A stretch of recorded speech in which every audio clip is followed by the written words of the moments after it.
Jumeko RMG Ghana Limited dear the sika 45,000 Ghana cedi call Ministry of Food and Agriculture say one year now on for more 41st National Farmers Day ebeko so December bosomeno on fanshimo.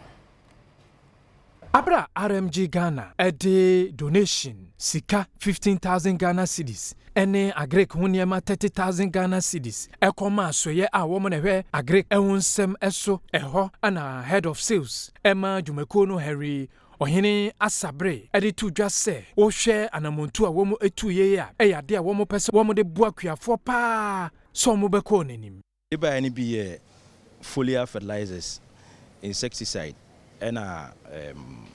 even say stimulant, biostimulants. Our mode be ye queer. Oh, ye the sika kakra bi a ye pese ye de eboa. And no hwe mechia e da hono no so ye de eboa ma omoso e de aboa dwumadi no. Ni na be si 45,000 Ghana cedis. Omo nkoso a no maquia no ehunhi omo. Esan say kane no na ye fa quia te say ye normal routine work, but na quia na ye business. Inti ye be show mon kran say omon koso no mon form hu hwem no mon yusu no papa no mon gintete papa efi eye nwaku a omo wo ha omo so aba say omo be boa emakua ye no akoso wode nsem ni to dwawie ye no osofo a ono na hwe agrek hu nsem so erikopoku ada Jumeko na sepa wanamuntu a watu no wo kira wanye de dikan enkrofo yi wo mo bom ho moden pa wo mo taaye na ombe boa ye nse be ya Farmers Day no yebetumi aye no kama ene na RMG so ebaaye omoniema omodi aba ena mahuni omasan de sika 15,000 Ghana cedis akan ye ho na yada omase RMG ombo ho modern pa agrochemicals omoye de boa akuafo omunro no so ye papa akuafo na di ho danse enti yada omase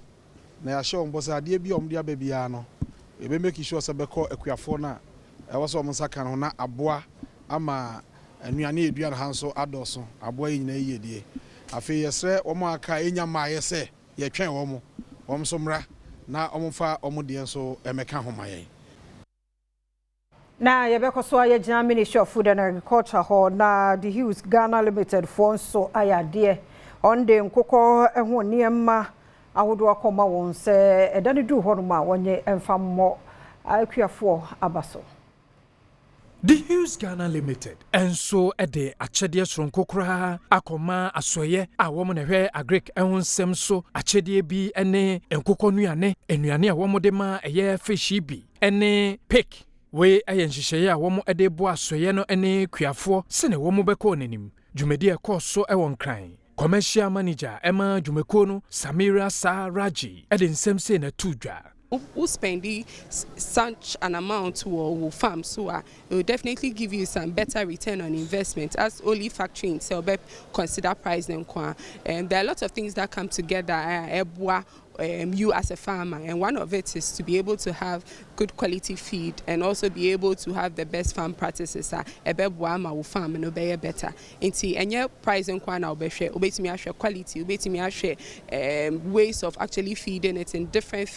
feeding levels. As a company, we encourage say our farmers to be use this and to be to say poultry feeds. They say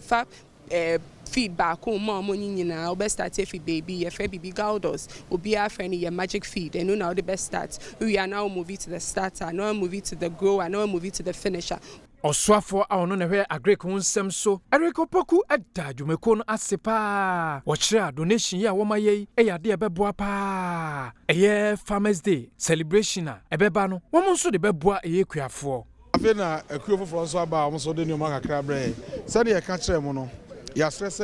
stakeholders nyina obi anfa no mo amra na ye fan support Farmers Day no enti afena yenuanu so de aba mabre feed bebre ebi wa se de call fisheries kwa support aquaculture development tini nyina so ye be call ama wo nsa aka ye sredo do na se obi ameboaye ma adwuma no so nya de enko kama